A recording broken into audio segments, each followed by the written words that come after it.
ലണ്ടനിലെ വീട്ടിൽ നിന്ന് പത്തനംതിട്ട വീട്ടിൽ വരെ ഒറ്റയ്ക്ക് കാർ ഓടിച്ച് യാത്ര ചെയ്ത് ഒരു അത്ഭുതം സൃഷ്ടിച്ച് ഇവിടെ വന്നിരിക്കുകയാണ്. UK അതിർത്തി വിട്ടാൽ നേപ്പാളിന്റെ അതിർത്തി വരെ ഞാൻ ഓടിക്കേണ്ടത് വലതുവശത്ത് സ്റ്റിയറിംഗ് ഉള്ള വണ്ടി വലതുവശത്തൂടെ തന്നെയാണ് ഓടിക്കുന്നത്. ഷെങ്കൺ വിസ വെച്ചിട്ട് 29 രാജ്യങ്ങൾ നമുക്ക് എവിടെ വേണേ എങ്ങനെ വേണേ പോകാം. ലൈക്ക് വളരെ സിമ്പിളായിട്ട് പറഞ്ഞാൽ നമ്മൾ ഇവിടുന്ന് ഇന്ത്യയിലെ തമിഴ്നാട്, കർണാടക പോകുന്ന പോലെ പോകാം. തുർക്ക്മെനിസ്ഥാനിലെ പ്രത്യേകത എന്ന് പറഞ്ഞു കഴിഞ്ഞാൽ ഒരു നോർത്ത് കൊറിയ പോലെ അകത്ത് കയറിയാണ്. ഫ്രാൻസ് എന്ന് പറഞ്ഞു കഴിഞ്ഞാൽ ഒരു ഭയങ്കര മോഡേൺ തമിഴ്നാടിൻ്റെ എല്ലാ സ്വഭാവവും എനിക്ക് ഫീൽ ചെയ്യും. ഏറ്റവും കൂടുതൽ അഭയാർത്ഥികളെ കണ്ട സ്ഥലം ടർക്കിയാണ്. ടർക്കിയിലാണല്ലേ? ടർക്കിയിലെ ഭൂകമ്പം കഴിഞ്ഞുള്ള മുഴുവൻ റോഡുകളും ചൈന നിർമ്മിച്ചു കൊടുത്തോണ്ടിരിക്കുകയാണ്. എല്ലാം ശരിയായി, ഒരു കാര്യം ശരിയാവുന്നു, പാകിസ്ഥാൻ വിസ.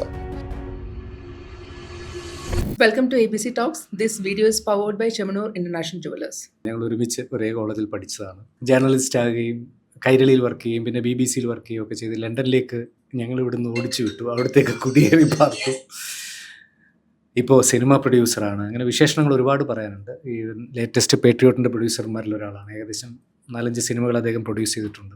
ഈ യാത്രയെക്കുറിച്ച് പറയുകയാണെങ്കിൽ ആ എഫേർട്ട് പറഞ്ഞാൽ പറ്റില്ല. അതിന് ഒത്തിരി ലോജിസ്റ്റിക്കൽ പരിമിതികളുണ്ട്. എല്ലാവരുടെയും വിസ ശരിയാവണം, വണ്ടിക്കൊരു പാസ്പോർട്ട് ഉണ്ട്, അത് ശരിയാവണം. ചില സ്ഥലങ്ങളിൽ വാഹനത്തിന് സെപ്പറേറ്റ് പാസ്പോർട്ട് വേണം. അതിന് കാർനെറ്റ് എന്ന് പറയും. വണ്ടിക്കൊരു ഡോക്യുമെന്റ് ഉണ്ട്. അതിന് നമ്മൾ പാസ്പോർട്ടെന്ന് അങ്ങ് വിളിക്കുന്നേ ഉള്ളൂ. ആ കാർനെറ്റ് നമ്മൾ തുടങ്ങുന്ന മുതൽ ഓരോ ചെക്ക് പോയിന്റിൽ ഓരോ സ്ഥലത്ത് സ്റ്റാമ്പ് ചെയ്യുമ്പോൾ അത് സ്റ്റാമ്പ് ചെയ്യണം. തിരിച്ചിറങ്ങുമ്പോഴും അതിൽ സ്റ്റാമ്പ് ചെയ്യണം. നമ്മുടെ പാസ്പോർട്ട് സ്റ്റാമ്പ് ചെയ്യുന്ന പോലെ തന്നെ അതിൽ സ്റ്റാമ്പ് ചെയ്യണം. അതൊരു സെപ്പറേറ്റ് കാർനെറ്റ് ബുക്കാണ്. ഒരു ബുക്കാണ്. അപ്പോൾ അതിൽ ഇത്ര പേജുകളെ കാണത്തുള്ളൂ, അത്രയും രാജ്യങ്ങളെ നമുക്ക് പോകാൻ പറ്റും. ഇത്ര നാളത്തേക്കാണ്, 6 മാസത്തേക്കാണ് സാധാരണ കാർനെറ്റ് തരുന്നത്. അപ്പോൾ ആ കാർനെറ്റ് എടുക്കുക എന്ന് പറയുന്നത് ഒരു വലിയ പ്രോസസ്സാണ്. ഈ വണ്ടിയുടെ തത്തുല്യമായ തുകയോ അല്ലെങ്കിൽ അതൊരു ഇൻഷുറൻസ് പോലെ, ഇപ്പം ലോകം പുരോഗമിച്ചുകൊണ്ട് ഇൻഷുറൻസ് പോലെ ഒരു ചെറിയ തുക അടച്ചാലും നമുക്കത് കിട്ടും.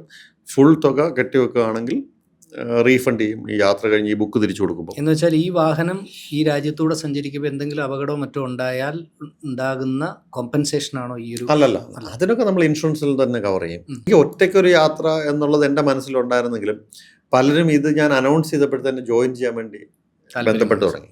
അപ്പോൾ അവരുടെയൊക്കെ പ്രശ്നം എൻ്റെ അത്രയും ദിവസം പലർക്ക് മാറ്റി വെക്കാനില്ല. അപ്പോൾ ഒരാഴ്ചത്തേക്ക് വരിക അല്ലെങ്കിൽ ഒരു 5 ദിവസത്തേക്ക് വരിക. അപ്പം ഞാൻ അന്നേരം ആലോചിച്ചത് എൻ്റെ ചിലവും കുറഞ്ഞ് കിട്ടുമല്ലോ.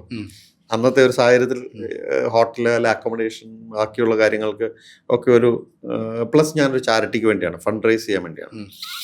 അത് ഞങ്ങളുടെ ഒരു വളരെ അടുത്ത ഫാമിലി ഫ്രണ്ടിൻ്റെ മകൻ ക്യാൻസർ ബാധിതനായിട്ട് മരിച്ചിരുന്നു, ബ്രെയിൻ ട്യൂമറായിട്ട്. അവൻ്റെ പേരിൽ റയൻ നൈനാൻ ചിൽഡ്രൻസ് ചാരിറ്റി എന്നൊരു ചാരിറ്റി ഉണ്ട്. അത് ക്യാൻസർ ബാധിതരായ കുട്ടികളെ സപ്പോർട്ട് ചെയ്യുന്ന, ഇംഗ്ലണ്ടിൽ സ്ഥാപിച്ചിരിക്കുന്ന, ഇന്ത്യയിലെ കുട്ടികളെ സപ്പോർട്ട് ചെയ്യുന്ന ഒരു ചാരിറ്റിയാണ്. അപ്പോൾ അതിനെ സപ്പോർട്ട് ചെയ്യാൻ വേണ്ടിയാണ് 2018 ഞങ്ങൾ ഇത് ആലോചിച്ചത്. എല്ലാം ശരിയായി, ഒരു കാര്യം ശരിയാവുന്നുള്ളൂ, പാകിസ്ഥാൻ വിസ. ആ റൂട്ട് എങ്ങനെയായിരുന്നു? അത് യൂറോപ്പ്, ഇറാനിൽ നിന്ന് പാകിസ്ഥാനിലേക്ക് കയറാം. അപ്പം ഇത്രയും ദൂരമില്ല. 2 പാകിസ്ഥാൻ എന്ന് പറയുന്ന ഒരു വളരെ നമുക്കെപ്പോഴും അടഞ്ഞു കിടക്കുന്ന ഒരു പ്രദേശമാണ്. എനിക്കത് കാണാനുള്ള ഒരു ക്യൂരിയോസിറ്റി ഉണ്ട്. അപ്പോൾ അതിനുവേണ്ടിയാണ് പാകിസ്ഥാൻ വഴിയുള്ള യാത്രയെക്കുറിച്ച് ആലോചിച്ചത്. 3 പ്രാവശ്യത്തെ ഇൻ്റർവ്യൂ നടന്നു. പാകിസ്ഥാൻ ഹൈക്കമ്മീഷനിൽ അതിൻ്റെ ഉയർന്ന ഉദ്യോഗസ്ഥരോട് വരെ സംസാരിച്ചു. അവർ നമുക്ക് റിജക്ഷൻ തരത്തില്ല, എന്നാൽ അപ്രൂവും ചെയ്തില്ല. അവർ പറയുന്ന ഒരു കാര്യം എനിക്ക് ജെന്യുവനായിട്ട് തോന്നി. പാകിസ്ഥാൻ മണ്ണിൽ ഇന്ത്യക്കാരനായ നിങ്ങൾക്ക് എന്തെങ്കിലും സംഭവിച്ചാൽ അതൊരു ഡിപ്ലോമാറ്റിക് ഇഷ്യൂ ആണ്. എത്ര കിലോമീറ്റർ പാകിസ്ഥാനിൽ താണ്ടണമായിരുന്നു? 3000 കിലോമീറ്ററോളം എന്തായാലും വേണം. അയ്യോ, എന്ന് പറഞ്ഞാൽ ഇറാൻ ബോർഡർ മുതൽ വാഗ ബോർഡർ വരെ ഏകദേശം 3000 കിലോമീറ്റർ ഉണ്ടെന്നാണ് എൻ്റെ ഒരു തോന്നൽ. 3-4 ദിവസമാണ് ഞാനത് കവർ ചെയ്യുന്നത്. അപ്പോൾ എന്തായാലും 2000 കിലോമീറ്റർ കൂടുതൽ എന്തായാലും ഉണ്ട്. അപ്പോൾ അത് വലിയൊരു ഇഷ്യൂ ആണ്. നമ്മൾ ഇറാനിലേക്ക് ഇറാനിൽ നിന്ന് പാകിസ്ഥാനിലേക്ക് കടക്കുന്ന ക്വറ്റ അതിർത്തിയൊക്കെ ഉണ്ട്. അതൊക്കെ വളരെ പ്രശ്നരൂക്ഷിതമായി നമ്മൾ ഒരിക്കലും പാകിസ്ഥാനിലായതുകൊണ്ട് നമുക്ക് പുറത്ത് കേൾക്കാത്തതാണ്. എന്നാൽ അവിടെ ഇഷ്യൂസ് ഉള്ള സ്ഥലങ്ങളാണ്. അവിടെ ആംഡ് സപ്പോർട്ടോടുകൂടി എന്ന് പറഞ്ഞാൽ സെക്യൂരിറ്റിയോടുകൂടി മാത്രം സഞ്ചരിക്കുന്ന ഏരിയകൾ പാകിസ്ഥാനിലുണ്ട്. ട്രൈബൽ ഗ്രൂപ്പുകൾ ആക്രമിക്കുന്ന സ്ഥലങ്ങൾ പാകിസ്ഥാനിലുണ്ട്. ഇതൊക്കെയാണ് ഓഫ് ദ റെക്കോർഡായി നമ്മളവിടെ അവർ ബോധ്യപ്പെടുത്തിയ കാര്യങ്ങൾ. അത് ആ അധ്യായം അവിടെ അടഞ്ഞു. ഇമ്രാൻഖാൻ ആയിരുന്നു പ്രൈം മിനിസ്റ്റർ ആ സമയം. അപ്പം അത്തരത്തിൽ നോക്കി ഒരു കാര്യം നടക്കാതാണ് ആദ്യത്തെ 2018 കാര്യങ്ങൾ ഷെൽഫിൽ കയറുന്നു. അപ്പോൾ 23 ഞാൻ പാകിസ്ഥാൻ വീണ്ടും അപ്ലൈ ചെയ്തു. ഉം. എന്നാൽ സൈമൾട്ടേനിയസായി ഞാൻ ചെയ്തത് ചൈനീസ് വിസിക്കും അപ്ലൈ ചെയ്തു. ഞാൻ എൻ്റെ യാത്രയുടെ വഴിയൊന്ന് മാറ്റി വരച്ചു. എവിടുന്നാ മാറുന്നത്? എന്തായാലും ഇറാൻ വരെ എന്തായാലും പോകും. Europe, Iran, Turkey, Iran, Turkey, Europe, Turkey, Iran, എന്നിട്ട് അത് പാകിസ്ഥാൻ കഴിഞ്ഞിട്ട് കയറാതെ ഒന്നുകിൽ പാകിസ്ഥാൻ വഴി വരാം, ആ. ഇല്ലെങ്കിൽ തുർക്ക്മെനിസ്ഥാൻ, ഉസ്ബെക്കിസ്ഥാൻ, ഉസ്ബെക്കിസ്ഥാൻ, കിർഗിസ്ഥാൻ വഴി ചൈന കയറാം. പഴയ USSR പഴയ USSRന്റെ ഏരിയ കൂടെ ചൈന കയറാം. അപ്പോൾ രണ്ട് ഇതും മനസ്സിൽ വരച്ചു. ഉം. നമ്മൾ വീണ്ടും പാകിസ്ഥാൻ വിസയ്ക്ക് അപ്ലൈ ചെയ്തു. ഇത്തവണ അവർ മറുപടി പറയാനോ വിളിക്കാനോ ഒന്നും മെനക്കെട്ടില്ല. എനിക്ക് യാതൊരു ഇൻഫർമേഷനും ഇല്ല. അതവിടെ കിടപ്പുണ്ട്. പിന്നെ ഇത്തവണത്തെ ഗുണമെന്ന് പറഞ്ഞാൽ പാസ്പോർട്ട് കൊടുക്കണ്ട. അന്ന് പാസ്പോർട്ട് അവരുടെ കയ്യിലായിരുന്നു വിസയ്ക്ക് വേണ്ടി കൊടുക്കുമ്പോൾ. അപ്പോൾ ഇത്തവണ നമ്മൾ ആപ്ലിക്കേഷൻ മാത്രം അയച്ചാൽ അത് വിസ അപ്രൂവ് ആയാൽ പോയി സ്റ്റാമ്പ് ചെയ്താൽ മതി. അങ്ങനെയാണ്. എനിക്ക് ഇച്ചിരി ഫ്രീഡം ഉണ്ട്. അങ്ങനെ ആലോചിച്ചു. ചൈന എനിക്ക് അപ്പോൾ നോക്കിയപ്പോൾ ചൈനയിലേക്ക് ഇന്ത്യൻസിനുള്ള വിസ ആ കാലഘട്ടത്തിൽ കൊടുത്തിട്ടേ ഇല്ല. നോക്കിയാൽ മതി, ഒന്ന് ഗൂഗിൾ ചെയ്താൽ കിട്ടും. കാരണം നമ്മളിവിടെ അരുണാചൽ പ്രദേശമൊക്കെ ആയിട്ട് വലിയ പ്രശ്നങ്ങൾ നടക്കുന്നു. ട്രേഡ് നിർത്തിവെച്ചു, മൊത്തം പ്രശ്നം. ഇന്ത്യയിൽ നിന്ന് അപ്ലൈ ചെയ്താൽ കിട്ടത്തില്ല എന്ന് ഉറപ്പായി. ലണ്ടനിൽ അപ്ലൈ ചെയ്തു. 3 ദിവസം കൊണ്ട് വിസ കിട്ടി. ഞാൻ അവിടുത്തെ റെസിഡൻ്റ് ആയതുകൊണ്ടായിരിക്കാം എനിക്കത് പെട്ടെന്ന് കിട്ടി. വിസ കിട്ടിക്കഴിഞ്ഞ് അപ്പം ചൈന വിസ എടുത്തു. അതിനിടയ്ക്കുള്ള 3 രാജ്യങ്ങളിലെ വിസ നമ്മുടെ ഇല്ല. അതായത് പഴയ USSRന്റെ ഭാഗങ്ങളായ തുർക്ക്മെനിസ്ഥാൻ, ഉസ്ബെക്കിസ്ഥാൻ, കിർഗിസ്ഥാൻ.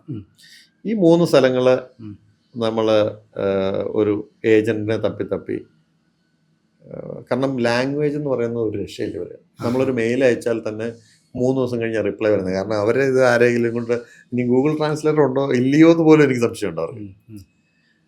തുർക്ക്മെനിസ്ഥാനിൽ ചെന്നപ്പോൾ അത് സാധ്യതയുണ്ടത്. കാരണം തുർക്ക്മെനിസ്ഥാനിലെ പ്രത്യേകത എന്ന് പറഞ്ഞു കഴിഞ്ഞാൽ ഒരു നോർത്ത് കൊറിയ പോലെ അകത്ത് കയറിയാണ്. അതിനെക്കുറിച്ച് നമുക്ക് വഴിയെ പറയാം. ഈ 3 സ്ഥലങ്ങളിൽ എൻ്റെ വിസ ചെയ്യാൻ വേണ്ടി നമ്മൾ പലരെ അപ്രോച്ച് ചെയ്ത് നടക്കുന്നില്ല. ലണ്ടനിലുള്ള ഒരു 8-10 ഏജൻസി അല്ല. പലയിടത്ത് ഉസ്ബെക്കിസ്ഥാൻ എനിക്ക് തോന്നുന്നു വിസ പ്രോസസ് ഇച്ചിലൂടെ എളുപ്പമാണ്. തുർക്ക്മെനിസ്ഥാനെ കുറിച്ച് ആർക്കും അറിയത്തില്ല, ഒരു വിവരമില്ല. ഇതിനെക്കുറിച്ച് കിട്ടുന്ന ഇൻഫർമേഷൻ തന്നെ വളരെ തെറ്റാണ്. അവിടെ ചിലപ്പോൾ നിങ്ങൾ വണ്ടിയും കൊണ്ട് പോയാൽ ട്രക്കിൽ വെച്ചിട്ട് അപ്പുറത്ത് കടത്തേണ്ടി വരും എന്നൊക്കെയാണ് ആദ്യം നമ്മളോട് പറയുന്നത്. റോഡിൽ വണ്ടി ഇറക്കാൻ പറ്റില്ല, അതർ സൈഡ് സ്റ്റിയറിംഗ് ആയതുകൊണ്ട്.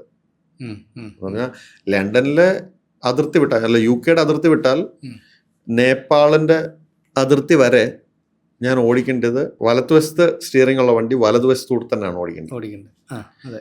വിസിബിലിറ്റി ഭയങ്കര കുറവാണ്. അത്തരത്തിലുള്ള ഒരു ചലഞ്ചുണ്ട്. തുർക്ക്മെനിസ്ഥാനെ കുറിച്ച് വേറെയും ഒത്തിരി കഥ കേട്ടു. അതിൻ്റെ ക്യാപിറ്റലിൽ വെള്ള വണ്ടികൾ അല്ല ലൈറ്റ് കളർ വണ്ടികൾ മാത്രമേ പറ്റുള്ളൂ. അത് ഞാൻ ഫൂളിഷ്നെസ് ആണ്, ഇങ്ങനൊന്നും ഇല്ല എന്നൊക്കെ വിചാരിച്ചു. പക്ഷെ അത് സത്യമായിരുന്നു. എൻ്റെ വണ്ടി വെള്ളയായത് ഭാഗ്യം. പക്ഷെ അത് സ്റ്റിക്കർ ഉണ്ടായിരുന്നു. സ്റ്റിക്കറുള്ള വണ്ടി കടത്തി വിടുമെന്ന് പിന്നെ പ്രശ്നങ്ങൾ. ഇങ്ങനെ കുറേ ദിവസങ്ങൾ അതിനുവേണ്ടി പോയി. 1 മാസത്തോളം അതിനുവേണ്ടി മാത്രം ഇങ്ങനെ പോയി. പക്ഷെ ഞാൻ എൻ്റെ യാത്രയുടെ ബാക്കി കാര്യങ്ങളെല്ലാം മുന്നോട്ട് കൊണ്ടുപോകണം. അപ്പോൾ ആദ്യത്തെ ഘട്ടത്തിലേക്ക് നമ്മൾ ബാക്കി എല്ലാ വിസയും കിട്ടി. തുർക്ക്മെനിസ്ഥാൻ വിസ മാത്രമേ ഉള്ളൂ കിട്ടാൻ. ഉസ്ബെക്കിസ്ഥാനും കിട്ടി, കിർഗിസ്ഥാനും കിട്ടി. അപ്പോൾ തന്നെ നമ്മളിങ്ങനെ ഇന്ത്യയിലുള്ള ഏജൻസിനെ തപ്പി. അപ്പോൾ എനിക്ക് ബോംബെയിലുള്ള ഒരാളുടെ കോൺടാക്റ്റ് അയച്ചു തന്നു. ഞാൻ അവരെ ബന്ധപ്പെട്ടു. അവിടെ വരുന്നൊരു പത്തനംതിട്ട കണക്ഷൻ. ഇത് പ്രോസസ്സ് ചെയ്യുന്ന ലേഡി പത്തനംതിട്ടക്കാരി എന്ന് പറഞ്ഞാൽ ഈ കമ്പനിയിൽ പുള്ളിക്കാരി. അപ്പം എനിക്ക് കുറച്ചുകൂടെ ഒരു ഇതായി. മേധ എന്ന് പറഞ്ഞ പത്തനംതിട്ട മാരാമണ്ടുകാരിയായ ഒരാൾ, ബോംബെ സെറ്റിൽഡാണ്. അവിടെ മുതൽ അത് ടേക്ക് ഓവർ ചെയ്തു. എന്തായാലും വിസ അപ്രൂവ് ആകും എന്നുള്ള ലെറ്റർ കിട്ടി. അന്നേരം യാത്ര തുടങ്ങുന്ന ഡേറ്റിൽ എനിക്ക് അപ്രൂവ് ആയിട്ടില്ല.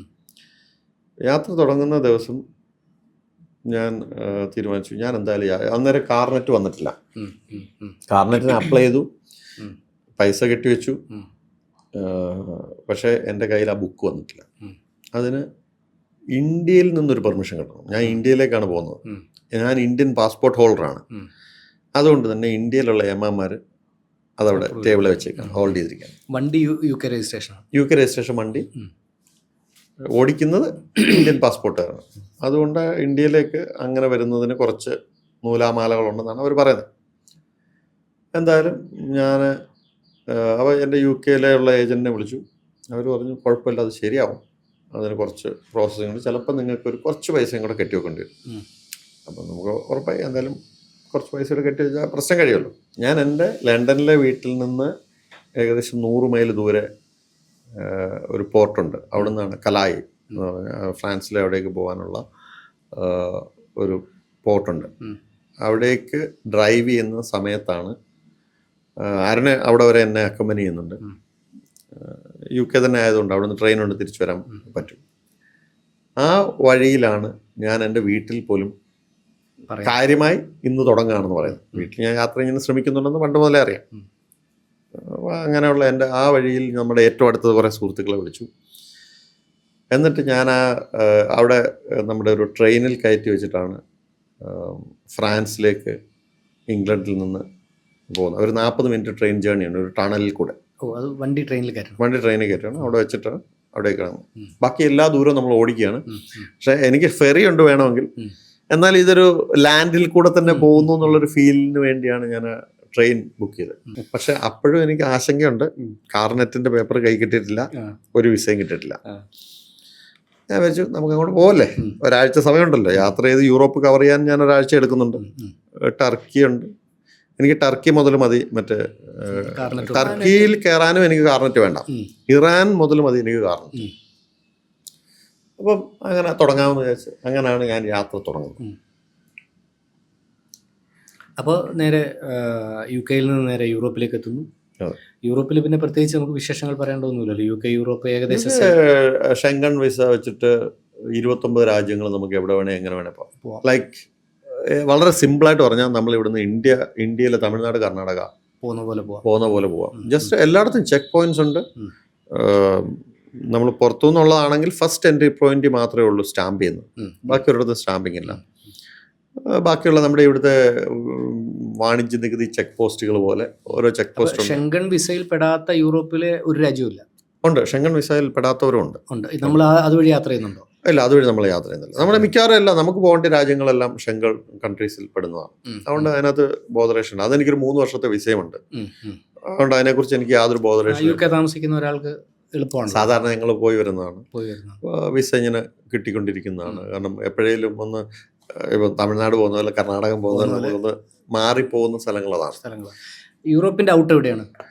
യൂറോപ്പിന്റെ ഒരു എന്താ, യൂറോപ്പ് ഒത്തിരി ബോർഡർ ചെയ്യുന്നുണ്ട്. യൂറോപ്പിലേക്ക് എൻട്രി ചെയ്യുന്നത് ഫ്രാൻസിലാണ്. എക്സിറ്റ് ചെയ്യുന്നത് ഏതുവഴി വേണേലും എനിക്ക് എക്സിറ്റ് ചെയ്യാം. ടർക്കിയിലേക്ക് ഒരു 3-4 കൺട്രികളുടെ ബോർഡർ ഉണ്ട്. പക്ഷെ ഞാൻ ചൂസ് ചെയ്തത് ഗ്രീസിൽ കൂടെ പോകാനാണ്. അതിനകത്ത് എനിക്ക് ചില ഈ ഡിപ്ലോമാറ്റിക് വിഷയങ്ങളെന്ന് പറയുന്ന പോലെ തന്നെ വിസയുടെ വിഷയങ്ങളുണ്ട്. എനിക്ക് വിസ അനുവദിച്ചിരിക്കുന്ന ഡേറ്റ് ചിലപ്പോൾ ഒരു ദിവസം കഴിഞ്ഞായിരിക്കും തുടങ്ങുന്നത്. അപ്പം ഞാൻ യൂറോപ്പിലാണ് ഒരു ദിവസം കൂടെ ഒരു കൺട്രിയും കൂടെ കയറും. അപ്പം അതാണ് ടർക്കി ഒരു ദിവസം താമസിച്ച് കയറാൻ ഉണ്ടായ സാഹചര്യം. എനിക്കൊരു ദിവസം എക്സ്ട്രാ ഇവിടെ നിൽക്കണം. അതോടടുത്ത് ഹോട്ടലെടുത്ത് താമസിക്കുന്നത് നല്ലത്, നമുക്കൊന്നുകൂടെ ട്രാവൽ ചെയ്യാമല്ലോ. അങ്ങനെ ഞാൻ അവിടെ യൂറോപ്പിലുള്ള ഇപ്പം France, Belgium, Luxembourg, Germany, Austria, Slovakia, Hungary, Serbia, Bulgaria, Greece, ഇങ്ങനെയാണ് ആ യൂറോപ്പിൽ നമ്മൾ. യൂറോപ്പിൽ തന്നെ ഈ ട്രാവൽ ചെയ്യുമ്പോൾ ഗ്രീസിലേക്കൊക്കെ എത്തുമ്പം യൂറോപ്പിന്റെ സ്വഭാവമേ മാറുമല്ലോ അല്ലേ? ഭയങ്കരമായിട്ട് മാറും. ബൾഗേറിയ ഒക്കെ ഇത്തിരി ഭയങ്കര പൗരാണിക രാജ്യമാണ്, പക്ഷെ ഇപ്പൊ ഇത്തിരി ശോഷിച്ചു നിൽക്കുന്ന ഒരു യൂറോപ്യൻ രാജ്യമാണ്. ഈവൻ ചേക്കും സ്ലോവാക്യയും ഒക്കെ പ്രശ്നത്തിലല്ലേ? കുറച്ച് സാമ്പത്തിക. സ്ലോവാക്യയും അങ്ങനെ തന്നെ പറയാം, ഇച്ചിരി സാമ്പത്തികമായ പിന്നെ പിന്നോക്കം നിൽക്കുന്നതാണ്. പക്ഷെ തൊട്ടടുത്ത് കിടക്കുന്ന ഓസ്ട്രിയ നല്ല റിച്ചാണ്. യൂറോപ്പിന്റെ സ്വഭാവം പലയിടത്തും പലതാണ്. ഒരേ ദിവസം തന്നെ നമ്മൾ 3 രാജ്യത്തൊക്കെ അങ്ങോട്ടും ഇങ്ങോട്ടും കയറും. ഇപ്പം ഫോർ എക്സാമ്പിൾ ഞാൻ 2ാമത്തെ ദിവസം യാത്ര ചെയ്യുന്നത്, ആദ്യ ദിവസം തന്നെ ഫ്രാൻസിൽ കടന്ന് ബെൽജിയത്തിലേക്കാണ് താമസിക്കുന്നത്. അവിടുന്ന് പിന്നെയും തിരിച്ച് ഫ്രാൻസ്, ലക്സംബർഗ്, ബെൽജിയത്തിൽ നിന്ന് ഫ്രാൻസ്, ലക്സംബർഗ്, വീണ്ടും ജർമ്മനി കയറി, ജർമ്മനിയിലാണ് അന്ന് സ്റ്റേ സൈഡിൽ കൂടെ ഒക്കെ ടച്ച് ചെയ്താൽ ടച്ച് ചെയ്ത് പോകും. നമ്മൾ ഇതിനകത്തൂടെ ഒക്കെ ചിലപ്പോൾ ഒരു റോഡ് പോകുന്നത് അതുവഴി ഇങ്ങനെ മുഴച്ചിരിക്കുന്ന ഭൂപ്രദേശങ്ങളുണ്ടല്ലോ. അപ്പോൾ അതുവഴിയാണെങ്കിൽ കയറി ഇറങ്ങി പോകുന്നതിന് പ്രശ്നമില്ല. ഇപ്പം നമ്മളിവിടെ ആണെങ്കിൽ വേറെ രാജ്യത്ത് കയറാൻ പറ്റാത്തതുകൊണ്ട് കറങ്ങിപ്പോവും. ഇവിടെ അത് പ്രശ്നമില്ല, ആ റോഡിൽ അങ്ങനെ തന്നെ പോകാൻ പറ്റും. കാരണം അവരങ്ങനെ ഫ്രീ ആയി സഞ്ചരിക്കുന്നവരാണ്. യൂറോപ്പിൻ്റെ ട്രേഡ് വികസിച്ചതും യൂറോപ്യൻ യൂണിയൻ എന്നൊരു കോൺസെപ്റ്റ് വന്നതും ഷെങ്കൻ എന്നൊരു കോൺസെപ്റ്റ് വന്നതും ഒക്കെ യൂറോപ്പിനെ ഒരു തരത്തിൽ ഭയങ്കരമായി എക്കണോമിക്കലി ഒക്കെ സഹായിച്ചിട്ടുണ്ട്. ശരിക്കും പറഞ്ഞാൽ നമ്മൾ യൂറോപ്യൻ യൂണിയൻ എന്നുള്ള കോൺസെപ്റ്റ് വിഷയത്തിൽ നിന്ന് അല്പം വ്യതിചലിച്ചാണെങ്കിലും രാഷ്ട്രീയം കൂടെ സംസാരിച്ച് പോകാം എന്നുള്ളതുകൊണ്ട് യൂറോപ്യൻ യൂണിയൻ എന്നുള്ളൊരു കോൺസെപ്റ്റ് വരുന്നതിന് എത്രയോ മുമ്പേ നമ്മൾ ഇന്ത്യൻ യൂണിയൻ ഫോം ചെയ്തു അല്ലേ? ഇന്ത്യയെ ഒരുമിച്ച് നിർത്താനും ഒക്കെയുള്ള ആ ഒരു നമ്മുടെ അക്കാലത്തെ രാഷ്ട്രീയ പ്രവർത്തകരുടെ ആ വിശാല മനസ്സും ദീർഘവീക്ഷണവും ഒക്കെ അത്രയും നാട്ടുരാജ്യങ്ങളെ യുണൈറ്റ് ചെയ്തുകൊണ്ട് ഉണ്ടായ ഒരു ഇന്ത്യ എന്നൊരു കോൺസെപ്റ്റിൽ തന്നെയാണ് അതിനൊരു ശക്തി ഉണ്ടായിരിക്കുന്നത്. അതിനും എത്രയോ കാലത്തിന് ശേഷമാണ് യൂറോപ്യൻ യൂണിയൻ പോലും ഫോം ചെയ്തത്. യൂറോപ്യൻ യൂണിയനൊക്കെ അടുത്ത ഈ നൂറ്റാണ്ടിൽ അവസാനങ്ങളിൽ ഉണ്ടായ ഒരു സാധനം. അപ്പോൾ കഴിഞ്ഞ നൂറ്റാണ്ടിൽ അപ്പോൾ അവിടുന്ന് നേരെ എക്സിറ്റ് അടിക്കുന്നത് നേരെ ടർക്കിയിലേക്കാണ്. പുസ്തകത്തിനകത്ത് തന്നെ പറഞ്ഞിട്ടുണ്ട് ടർക്കിയിലെ പൂച്ചകളുടെയും പട്ടികളുടെയും ജനാധിപത്യ.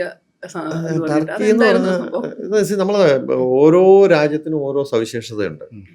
അപ്പം ഈ ഫ്രാൻസ് എന്ന് പറഞ്ഞു കഴിഞ്ഞാൽ ഒരു ഭയങ്കര മോഡേൺ തമിഴ്നാടിന്റെ എല്ലാ സ്വഭാവവും എനിക്ക് ഫീൽ ചെയ്യും. ഇന്നത്തെ തമിഴ്നാട് മോഡേൺ തമിഴ്നാട് എന്ന് പറയുന്ന ഒരു സാധനത്തിന് കുറച്ചുകൂടെ മോഡേൺ, ഭയങ്കര കൃഷിയിടങ്ങൾ, കണ്ണത്താ ദൂരത്ത് കൃഷിയിടങ്ങൾ, അവിടെ വൈൻയാർഡുകൾ, മുന്തിരിത്തോട്ടങ്ങൾ ഇഷ്ടം പോലെ. നമ്മൾ അതിൻ്റെയൊക്കെ ഞാൻ എപ്പോഴും ഈ ഹൈവേകൾ പിടിക്കാതെ കുറച്ച് ഇന്റീരിയർ റോഡുകൾ, എനിക്ക് തലയിൽ ഒരു കോമ്പസ് ഉണ്ടെന്ന് ഞാൻ അഹങ്കാരത്തോട് പറയും. എനിക്കൊരു ദിശാബോധമുണ്ട്. നമുക്ക് ട്രാവൽ ചെയ്യുമ്പോൾ കിട്ടുന്ന ഒരു സാധനം. നമുക്കിങ്ങനെ മുകളിലേക്ക് നോക്കിയാൽ സൂര്യൻ എവിടെയാണെന്ന് നോക്കി ഏകദേശം ഒരു ദിശ കണ്ടുപിടിച്ച് പോകാൻ പറ്റുന്ന, വഴിതെറ്റി വേറൊരു രാജ്യത്ത് പോയ കഥയുണ്ട് ഇതിനകത്ത് തന്നെ. എനിക്ക് വിസയില്ലാത്ത രാജ്യത്ത്, ഇപ്പൊ ഹംഗറി, കുതിരകൾ ഭയങ്കരമായി, നമ്മൾ ഒരിക്കലും പ്രതീക്ഷിക്കത്തില്ല ഇത്രയേറെ കുതിരകളുടെ വൈവിധ്യമുള്ള ഒരു ഒരു സ്ഥലമാണ് അതെന്ന്. യൂറോപ്പിൽ അന്ന് കുതിരകളെ ഏറ്റവും കൂടുതൽ കണ്ട കിർഗിസ്ഥാനുണ്ട്. കിർഗിസ്ഥാനിൽ എൻ്റെ തലയിലുള്ള ഓർമ്മ കുതിരകൾ മാത്രമാണ്. ഇത്രയേറെ കുതിരകളെ ഒന്നിച്ച് ഞാൻ ഒരിടത്തും എൻ്റെ ജീവിതത്തിൽ കണ്ടില്ല. കുറച്ച് മരുഭൂമിയുടെ ഷെയ്ഡൊക്കെ കിർഗിസ്ഥാൻ കുറച്ച് മൊട്ടക്കുന്നുകളും അങ്ങനെയൊക്കെയുള്ള, മരുഭൂമിയല്ല, വലിയ കുന്നുകള്, അവിടെ വരണ്ട ഭൂമിയാണ്. അതിനകത്ത് നമുക്ക് എപ്പോഴും എവിടെയും കുതിര കാണാം. അവരുടെ ജീവിതത്തില് നമ്മുടെ നാട്ടിലെ ആലപ്പുഴ സൈക്കിൾ എന്തോന്നു, പഴയ ആലപ്പുഴ, ഇപ്പോഴത്തെ ഇപ്പോഴും സൈക്കിൾ എന്താണോ അതാണ് അവിടെ. കുതിര എല്ലായിടത്തും കുതിര. കൊച്ചു പിള്ളേര് ജനിച്ച് മുട്ടേന്ന്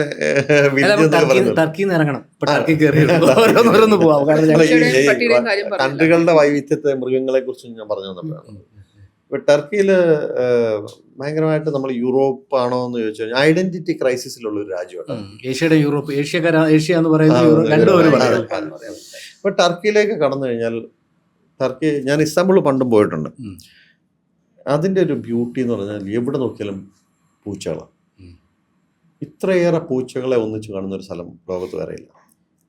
അത് പ്രവാചകൻ മുഹമ്മദ് നബിയുടെ കഥയുണ്ട്, പൂച്ചയെ വളർത്തിയതിനെ കുറിച്ചുള്ളൊരു കഥയുണ്ട്. എപ്പോഴും അദ്ദേഹത്തിന്റെ ജീവൻ ഒരു പാമ്പിൽ നിന്ന് രക്ഷിച്ചതിന് ഒരു ഇവരെ വളർത്താൻ ഉള്ള അനുവാദം കൊടുക്കുന്ന, അല്ലെങ്കിൽ അതിനെ പ്രോത്സാഹിപ്പിക്കുന്ന രീതിയിൽ ഉണ്ടായിട്ടുണ്ട് ഒരു പുരാതനമായ കഥയുണ്ട്. അത് മുതൽ ഇങ്ങോട്ട് അതിന് ഉപകഥയായിട്ട് ഞാൻ അവരുടെ അടുത്ത് വായിച്ചു, ഒരു പൂച്ച നിങ്ങളാൽ കൊല്ലപ്പെട്ടാൽ അതിന് ഒരു മോസ്ക് വെച്ച് കൊടുത്തു വേണം അതിന്റെ പ്രായച്ചിത്തം ചെയ്യാന്നൊക്കെ ഉള്ള ഒരു ഇസ്ലാമിലെ പൂച്ചയ്ക്ക് അത്ര പ്രാധാന്യമായിട്ട് ഞാൻ പലയിടത്തായിട്ട് വായിച്ചതിൽ നിന്നാണ് പറയുന്നത്. അപ്പൊ അങ്ങനെ പൂച്ചയ്ക്കൊരു ഭയങ്കരമായ സ്ഥാനമുണ്ട്. എന്നാൽ പേർഷ്യൻ കാറ്റുകൾ മുതൽ എല്ലാ ബ്രീഡും ഉണ്ട്.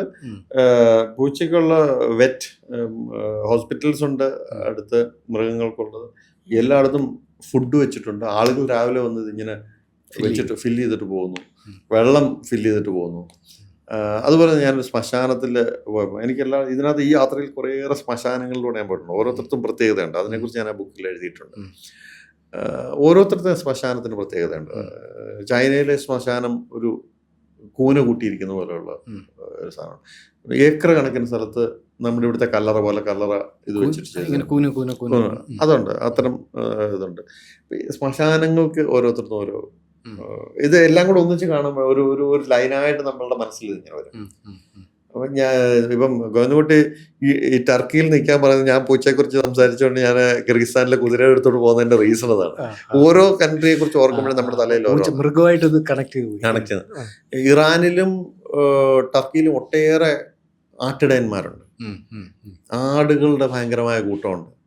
ഈ മനുഷ്യന്റെ ആവാസ വ്യവസ്ഥയുമായിട്ട് ഇത്രയേറെ ഇഴുകി ഇത്രയും ആനിമൽസ് ജീവിക്കുന്നത് കണ്ട ഒരു കാഴ്ച എനിക്ക് വേറെ ഇല്ല. ഓരോ സ്ഥലങ്ങളിൽ ചെല്ലുമ്പോഴും അതിൻ്റെ ഒരു പ്രത്യേകതയുണ്ട്. ഇവിടുത്തേക്ക് വെതർ ട്രോപ്പിക്കൽ വെതർ ആണോ? അല്ല, നമ്മൾ യാത്ര തുടങ്ങുമ്പം സമ്മർ തുടങ്ങി ജൂലൈയിലാണ് ഞാൻ യാത്ര ആരംഭിക്കുന്നത്. അപ്പോൾ ജൂലൈ ലാസ്റ്റിലാണ്. UK ഒരു ഓൾമോസ്റ്റ് ക്ലൈമറ്റ് ആയിരിക്കും യൂറോപ്പിൽ. എന്നാലും ചെറിയ തണുപ്പുള്ള സ്ഥലങ്ങളുണ്ട്, ചെറിയ മഴ. ലക്സംബർഗിലെ അതിഭയങ്കര മഴയായിരുന്നു ഞാൻ ചെന്ന ദിവസം. എനിക്ക് ഈ യാത്ര തുടരാൻ ഒക്കുമെന്ന് ആശങ്ക തോന്നിയ ഒരു മഴയായിരുന്നു. അത്രയേറെ നമുക്ക് ഞാൻ കേരളത്തിലെ മഴയൊക്കെ നമ്മൾ ഇംഗ്ലണ്ടിൽ ജസ്റ്റ് സ്പ്രേ ചെയ്യുന്ന പോലെയാണ് എപ്പോഴും, ഡ്രിസിൽ എന്ന് പറയും.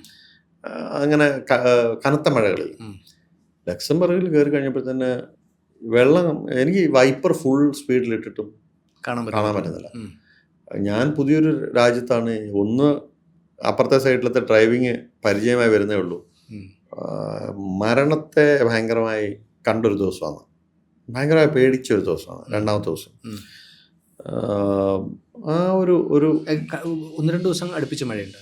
ഇല്ല, ഒറ്റ ദിവസമേ ഉള്ളൂ. ആ ഒരു ദിവസം മഴ. അതിന് മുമ്പത്തെ ദിവസം അവിടെ മഴയായിരുന്നു എന്ന് കേട്ടു. പക്ഷെ ഈ മഴയെന്ന് പറഞ്ഞാൽ അതിഭയങ്കര മഴയാണ്, എനിക്കൊന്നും കാണുന്നില്ല. ഇത് എൻ്റെ യാത്ര മൊത്തം നമുക്കൊരു ആശങ്കയാണല്ലോ പെട്ടെന്ന്. യാത്ര നമ്മുടെ ലക്ഷ്യം എവിടാ ഇന്ന് കിടക്കുന്നേ ഉള്ളൂ. തുടങ്ങി നെക്സ്റ്റ് ഡേ ആണ് ഇത് പറയുന്നത്. അവിടുന്ന് ഞാൻ ആ ലക്സംബർഗിലെ ആ മഴ കഴിഞ്ഞിറങ്ങിയ ദൂരം, അവിടെ ഒരു ഫ്രീ റോഡുണ്ട് ജർമ്മനിയിൽ, മൈൽ റെസ്ട്രിക്ഷൻ ഇല്ല, സ്പീഡ് റെസ്ട്രിക്ഷൻ ഇല്ല. അവിടെ കൂടെ പറന്ന് കഴിഞ്ഞപ്പോഴത്തേനും നമുക്ക് കിട്ടുന്നൊരു ഫീലിംഗ് ഉണ്ട്. 200 മൈൽ സ്പീഡിലൊക്കെ വണ്ടികൾ ഇങ്ങനെ പൊയ്ക്കൊണ്ടിരിക്കുകയാണ്.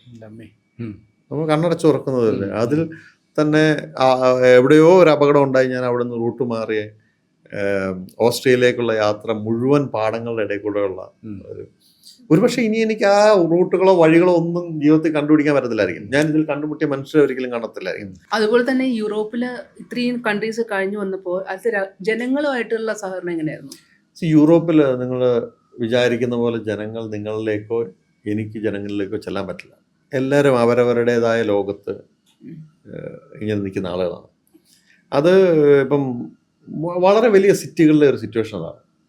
നമ്മുടെ നാടും അങ്ങനെ ചുരുങ്ങിക്കൊണ്ടിരിക്കല്ലേ. എൻ്റെ വീട് എന്ന് പറയുന്നത് ഒരു മതിലിന് ചുറ്റുമായിട്ട് ചുരുങ്ങിക്കഴിഞ്ഞു. നേരത്തെ മതിലില്ല.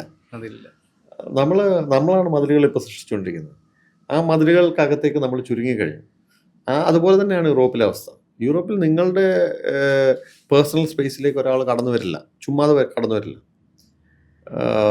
എന്ന് പറഞ്ഞാൽ അങ്ങോട്ടും ഇങ്ങോട്ടും പരിചയപ്പെടത്തില്ല എന്നല്ല, അങ്ങനെ ഒരു സിറ്റുവേഷൻ ഉണ്ടായാൽ മാത്രമേ അതിലേക്ക് എത്തത്തുള്ളൂ. അല്ല, നിങ്ങളൊരു വണ്ടിയും കൊണ്ട് ഓടിച്ചു പോകുമ്പോൾ എങ്ങോട്ടാണ് പോകുന്നത് എന്ന് നിങ്ങളുടെ നാട്ടിൻപുറത്ത് ചോദിക്കുന്ന ചോദ്യം അവിടെ ഉണ്ടാവില്ല.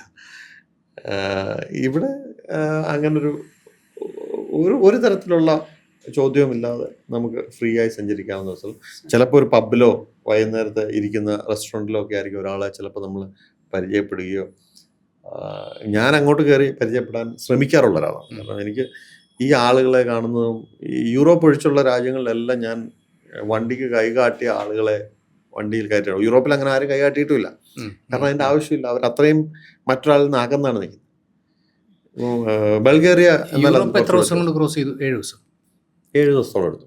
അപ്പോൾ ഈ കാർ പാസ്പോർട്ട് എന്ന് കിട്ടി?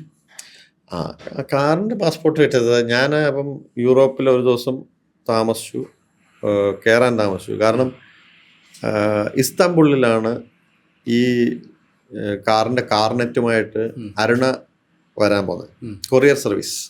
വരാമെന്ന് പറഞ്ഞു. അരുണ വേറെ ഓപ്ഷൻ ഇല്ല, എനിക്ക് അടുത്ത സ്ഥലത്തേക്ക് പോകണമെങ്കിൽ. അപ്പോൾ നമ്മൾ ഈ യാത്ര അടുത്ത ഒരു വിയന്നയിലെത്തിയപ്പോൾ അല്ലെങ്കിൽ ഓസ്ട്രേലിയയിലെത്തിയപ്പോൾ ഇതിൻ്റെ കാർനെറ്റ് വന്നു. അപ്പോൾ അന്നേരം തുർക്ക്മേനിസ്ഥാൻ വിസ വന്നിട്ടില്ല. അപ്പം അരുണ വരുന്ന ഡേറ്റ് എനിക്ക് ഇച്ചിരുന്ന് എൻ്റെ തലയിൽ നിന്ന് മാറിപ്പോയി. ഒരു ദിവസം മുന്നേ ഞാൻ ഇസ്താംബുളിൽ എത്തും, അരുണ ഒരു ദിവസം കഴിഞ്ഞാണ് അരുണയുടെ ഫ്ലൈറ്റ്. അപ്പോൾ ഞാൻ വിചാരിച്ചു ഞാനപ്പോൾ ബൾഗേറിയയിൽ നിന്ന് ടർക്കിയിലേക്ക് കയറാനുള്ള പ്ലാൻ മാറ്റി നേരെ ഗ്രീസിലേക്ക് പോകാൻ തീരുമാനിച്ചു. ഗ്രീസ് ഭയങ്കര അത് മിസ് ചെയ്തിരുന്നെങ്കിൽ ഭയങ്കര നഷ്ടമായിരുന്നു ഈ യാത്ര. ഉം. ഭയങ്കര ഉയർന്ന പർവ്വതങ്ങളും താഴ്വാരങ്ങളും അതുപോലെയുള്ള ബീച്ചുകളും ഒക്കെയുള്ള ഒരു ഇതിന് ഭയങ്കര ട്രഡീഷനും ഭയങ്കര ട്രഡീഷൻ, ജനത ഭയങ്കരമായി ആ സൈഡിലേക്ക് എത്തുമ്പോഴത്തേന് നമ്മൾ വടക്ക് ഉള്ള ആളുകൾ എന്നൊക്കെ പറയുന്ന പോലെ തന്നെയാണ് ഇവിടെ ഇതിലെന്ന് എനിക്ക് തോന്നുന്നു. ഒരു മെഡിറ്ററേനിയൻ അത് ഒരു ആളുകൾ കുറച്ചുകൂടെ ആളുകൾ മറ്റേ യൂറോപ്പിന്റെ മസിൽ പിടുത്തം മാറി കുറച്ചൊക്കെ നമ്മളായിട്ട് ബൾഗേറിയ മുതലൊക്കെ ആളുകൾ നമ്മളോട് ചിരിക്കുകയും ഒന്ന് കൈ കാണിക്കുകയും ഒക്കെ ചെയ്യും. ആ ഏരിയ മറ്റ് യൂറോപ്പിൽ നിന്ന് കുറച്ച് സമ്പന്നത കുറവുള്ള സ്ഥലമാണ്. ഇപ്പൊ ബൾഗേറിയ ഒക്കെ ഇച്ചിരി സ്ട്രഗിൾ ചെയ്ത് നിൽക്കുന്ന സ്ഥലമായിട്ടാണ് തോന്നുന്നത്. പക്ഷേ ഭയങ്കര പൗരാണികമായ ചരിത്രമുള്ള സ്ഥലമാണ്. കമ്മ്യൂണിസ്റ്റ് ഇൻഫ്ലുവൻസും ഉണ്ടായിരുന്നു, ഇടക്കാലത്തുണ്ടായിരുന്നു. ഓർത്തഡോക്സ് ക്രിസ്ത്യൻ സഭ സ്ഥാപിതം എന്നല്ല ഞാൻ പറയുന്നത്, ഏറ്റവും ഫ്ലറിഷ് ചെയ്തിരുന്ന ഒരു ഏരിയ ആണത് യൂറോപ്പിൽ തന്നെ. ടർക്കിയില് നമ്മൾ ഏറ്റവും കൂടുതൽ അഭയാർത്ഥികളെ കണ്ട സ്ഥലം ടർക്കിയാണ്. ടർക്കിയില് മനുഷ്യര് എത്രത്തോളം നിസ്സഹായരാണെന്നും എത്രത്തോളം സഹായ മനസ്കതയുള്ളവരാണെന്നും എല്ലാം നമുക്ക് മനസ്സിലാവുന്നത്. എവിടുന്നാണ് ടർക്കിയിലേക്ക് ഇത്ര അഭയാർത്ഥികൾ? ടർക്കിയിലേക്ക് കയറുന്നത് ഗ്രീസിൽ നിന്നാണ് കയറുന്നത്. ഗ്രീസിൽ നിന്ന് കയറി ടർക്കിയിൽ നമ്മൾ 4 ദിവസമുണ്ട്. ഞാൻ 4-5 ദിവസം ടർക്കിയിലാണ്. അപ്പോൾ ടർക്കിയുടെ നടുവിൽ കൂടി ആണ്, ഒത്ത നടുവിൽ കൂടെയാണ് ഞാൻ സഞ്ചരിക്കുന്നത്. ടർക്കിയിലാണോ ഈ അഭയാർത്ഥികൾ? അല്ല, മറ്റു രാജ്യങ്ങളിൽ നിന്ന് വരുന്നവര് അവിടേക്ക് വരികയാണ്. ടർക്കിയിലേക്ക് സിറിയയിൽ നിന്ന് വരുന്നവരുണ്ട്. കാരണം യൂറോപ്പിലേക്ക് കടക്കാനുള്ള ഒരു കവാടമാണ് ടർക്കി. അവര് ലീഗലായോ ഇല്ലീഗലായോ അതാണ് പുറത്തുനിന്നുള്ളവർ കൂടുതലായിട്ട് അത് ഉപയോഗിക്കുന്നത്. ഈ ആദ്യത്തെ ദിവസം ഞാൻ കപ്പഡോക്യ എന്ന് പറയുന്ന സ്ഥലത്താണ് പോയത്. ഭയങ്കര ഹിസ്റ്ററി ഉള്ള ഒരു സ്ഥലമാണ്. ഭൂഗർഭ ഒരു സിറ്റി ഉണ്ടായിരുന്ന സ്ഥലമാണ്. ഭൂമിക്കടിയിൽ ഒരു സിറ്റി, ആലോചിച്ചോക്ക്, വർഷങ്ങൾക്ക് മുന്നേ. അവിടെയാണ് മറ്റേ ഹോട്ട് എയർ ബലൂൺ ഉള്ളത്. എല്ലാ സഞ്ചാരികളുടെയും ഒരു സ്വപ്ന സ്ഥലമാണ്. ടർക്കിയുടെ വിഷ്വൽ തന്നെ ടർക്കിയെ പറ്റി കാണിക്കുന്നത്. അതെ, ഹോട്ട് എയർ ബലൂൺ. അപ്പോൾ ആ ഒരു സ്ഥലത്തേക്ക് അതിൻ്റെ ഹോട്ട് എയർ ബലൂണിൻ്റെ അതൊക്കെ ഞാൻ വിശദമായി ബുക്കിൽ എഴുതിയിട്ടുണ്ട്. ആ ഒരു എക്സ്പീരിയൻസ് ഭയങ്കരമാണ്. അത് കഴിഞ്ഞ് പോയ ദിവസം ആണ് ശരിക്കും എന്ന് പറഞ്ഞാൽ നമ്മൾ ടർക്കിയുടെ ക്രീം വിട്ടിട്ട് യൂറോപ്പിനോട് ചേർന്ന് കിടക്കുന്ന സ്ഥലമാണ് ടർക്കിയുടെ ക്രീം എന്ന് ഞാൻ പറയുന്നത്. അത് വിട്ടിട്ട് അടുത്ത സ്ഥലത്തേക്ക് പോകുമ്പോൾ ആദ്യമാൻ എന്നൊക്കെ പറഞ്ഞ ഒരു സ്ഥലമാണ്. അല്ല, അവിടുത്തെ അഭയാർത്ഥികളെ പറ്റി നമുക്കൊന്ന് അല്പം ആദ്യമാനിലേക്ക് പോകുമ്പോഴാണ് അഭയാർത്ഥികൾ വരുന്നത്. ആദ്യമാൻ എന്ന് പറയുന്ന സ്ഥലം ഒന്ന് ആ സമയത്ത് ഭൂകമ്പം ഉണ്ടായി അങ്ങോട്ട് കഴിഞ്ഞതേ ഉള്ളൂ. വളരെ റിച്ചായ എന്ന് പറഞ്ഞാൽ അതിൻ്റെ ഒരു പ്രഭാക കേന്ദ്രത്തിനടുത്താണത്. അത്രയും റിച്ചായ ഒരു സ്ഥലത്ത് നമ്മുടെ ഇവിടുത്തെ ക്യാബിനുകളിൽ ആളുകൾ ജീവിക്കുന്നു. അപ്പം ഞാൻ പോകുന്ന ഇതിൻ്റെ സൈഡിൽ കൂടെ ഞാനൊന്ന് നിർത്തി. അവിടെ ചില ആളുകളെ കണ്ടപ്പോൾ അവിടെ കുറേ പേര് ഇങ്ങനെ വർത്തമാനം പറയുന്നുണ്ട്. അപ്പോൾ ചായ കുടിക്കുന്ന ഒരു ചെറിയൊരു കടയുണ്ട്. നമ്മളവിടുത്തെ മാടക്കടയേക്കാൾ ചെറിയ രീതിയിലുള്ളൊരു കട. കുട്ടികൾ ഇരുന്നിട്ട് കുറച്ച് സാധനങ്ങൾ ഒക്കെ വിൽക്കുകയും കളിക്കുകയൊക്കെ ചെയ്യുന്നു. ഈ സ്ഥലത്തെ പ്രത്യേകത ഞാൻ കണ്ടത്, നമുക്കൊരാൾ എങ്ങനെ ജീവിച്ചിരുന്നു എന്നുള്ള വസ്ത്രധാരണത്തിൽ ചിലപ്പോൾ നമുക്ക് പെട്ടെന്നൊരു ഇതുണ്ടാവും. ഭൂകമ്പത്തിന് മുമ്പ് അയാള് ലൂയി വിറ്റിൻ്റെ ബെൽറ്റ്, നല്ല ലെതർ ഷൂവ്, സ്യൂട്ട് ഡെഫിനറ്റ്ലി അയാൾ ധരിച്ചിരിക്കുന്ന അത് ഒരു വലിയ ബ്രാൻഡഡ് ഇതാണ്. ഇങ്ങനെയുള്ളൊരു മനുഷ്യൻ താമസിക്കുന്നത് ഒരു ക്യാബിൻ സൈഡിലിരിക്കുന്ന ആ കണ്ടെയ്നർ പോലെയുള്ള കണ്ടെയ്നർ വീടില്ല. എല്ലാം പൊടിഞ്ഞു പോയി അല്ലേ? എല്ലാം വലിയ ഫ്ലാറ്റുകൾ, ഭയങ്കര ലക്ഷൂറിയസ് ഫ്ലാറ്റുകൾ ദൂരെ കാണാം. പൊളിഞ്ഞ് കമ്പിയിൽ തൂങ്ങി നിൽക്കുന്ന ഫ്ലാറ്റ്, അത് പൊളിച്ചു കളഞ്ഞുകൊണ്ടിരിക്കുകയാണ് അപ്പുറത്ത്. ഇത് മനുഷ്യൻ്റെ ഒരു സൈഡിലുള്ളൊരു കാഴ്ച. ഇതേ നമ്മളൊരു 50 കിലോമീറ്റർ പിന്നിടുമ്പോൾ കാറുകൾ വീടുകളാക്കിയ കുറേയേറെ ജനങ്ങളെ കാണാം. ആ കാറിൽ നിന്ന് ഇങ്ങനെ ഒരു കമ്പ് ഇങ്ങനെ സൈഡിൽ ചരിച്ചിട്ടിട്ടുണ്ട്, കുത്തി നിർത്തിയിട്ടുണ്ട്. അതിലിങ്ങനൊരു തുണി വലിച്ചിട്ടിട്ടുണ്ട്. അതിൻ്റെ താഴെ അവർ കുക്ക് ചെയ്തുകൊണ്ടിരിക്കുകയാണ്. ആ വണ്ടിയിൽ കയറാവുന്നത്രയും കുട്ടികളും അച്ഛനും അമ്മയും ഒക്കെയുള്ള കുടുംബങ്ങൾ. ഇത് വളരെ ദയനീയമായ കാഴ്ചയാണ്. ഇത്രയും ആളുകൾ കഷ്ടപ്പെടുന്ന ഒരു ലോകത്തിൻ്റെ മറുപുറം ഞാൻ കണ്ടിട്ടാണ് വരുന്നത്. അവിടെ യൂറോപ്പിൽ നിന്നാണ് വരുന്നത്. എത്ര ലക്ഷൂറിയസായി ആളുകൾ ജീവിക്കുന്ന ഒരു സ്ഥലത്തുനിന്ന്. ടർക്കിയുടെ ഇങ്ങേ സൈഡിലും ഇപ്പോൾ ഇസ്താംബുൾ ഭാഗമൊക്കെ ഭയങ്കര റിച്ചാണ്. അവിടെ ആളുണ്ട്. മനുഷ്യന്റെ സാഹചര്യം, ഈ ജീവിതാവസ്ഥയ്ക്ക് ഒന്ന് ഭൂകമ്പവും രണ്ട് അഭയാർത്ഥിയും രണ്ട് കാരണം. അഭയാർത്ഥി പ്രവാഹവും ഉം. രണ്ടുമുണ്ട്. എന്നാൽ ഈ രണ്ടിനെയും അവർ കൈനീട്ടി സ്വീകരിക്കുന്നു എന്നുള്ളതാണ് എനിക്ക് ആ ജനതയോട് തോന്നിയത്. ടർക്കി അത് സ്വീകരിക്കുന്നുണ്ടല്ലേ? സ്വീകരിക്കുന്നുണ്ട്. ഇപ്പം ടർക്കിയിലെ ഭൂകമ്പം കഴിഞ്ഞുള്ള മുഴുവൻ റോഡുകളും ഞാൻ യാത്ര ചെയ്ത എ ക്ലാസ് റോഡുകൾ മുഴുവൻ ചൈന നിർമ്മിച്ചു കൊടുത്തോണ്ടിരിക്കുകയാണ്. ഉം, ഉം, ഉം, ചൈന ലോകം കീഴടക്കിക്കൊണ്ടിരിക്കുന്നത് ആരും കാണുന്നില്ല. ഉം.